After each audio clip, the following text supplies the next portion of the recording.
మరో మహమ్మారి ముంచుకొస్తున్నది. ప్రపంచ దేశాలన్నీ ఎదుర్కోక తప్పదు. హెచ్చరించిన Britain scientist sir Patrick Vallance. అన్ని విధాలుగా సిద్ధంగా ఉండాలి. వ్యాక్సిన్లు, మెడికల్ ఎక్విప్మెంట్లు రెడీ చేసుకోండి. సమన్వయంతో ముందుకెళ్తేనే ఎదుర్కోగలం. WHO చొరవ తీసుకోవాలని చెప్పి సూచన. ఇక మరో మహమ్మారి ప్రపంచ వ్యాప్తంగా రాబోతా ఉన్నదట. ఇప్పటికే మన ఛానల్లో చెప్పినాం. ఒక 10 రోజుల క్రితం కూడా మళ్ళొక కరోనా రాబోతా ఉన్నది. ఇప్పటికే కేసులు పెరిగిపోతా ఉన్నాయి. అప్రమత్తంగా ఉండాలని కూడా చెప్పినాం.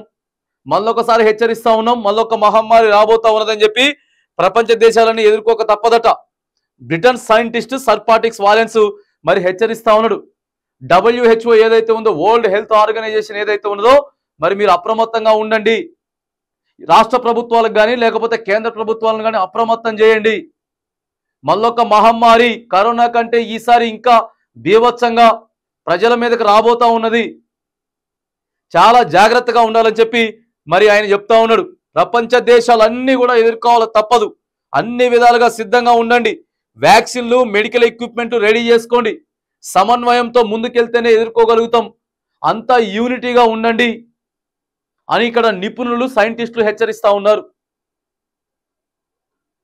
చాలా జాగ్రత్త పడాల్సినటువంటి పరిస్థితి ఉన్నది. అత్యవసర విభాగాలన్నీ కూడా ప్రజలకి అవగాహన కల్పించాలా, సిద్ధం చేసుకోవాలా. మళ్ళీ ఏదైతే దానికి సంబంధించినటువంటి మరి మెడిసిన్స్ ఏవైతే ఉంటాయో, దానికి కావాల్సినటువంటి సేఫ్టీ ఎక్విప్మెంట్స్ ఏవైతే ఉంటాయో వాటన్నిటిని కూడా సిద్ధం చేసుకోండి. మళ్ళొక మహమ్మారి భయంకరంగా ప్రజల మీద పడబోతా ఉన్నది ప్రపంచవ్యాప్తంగాని.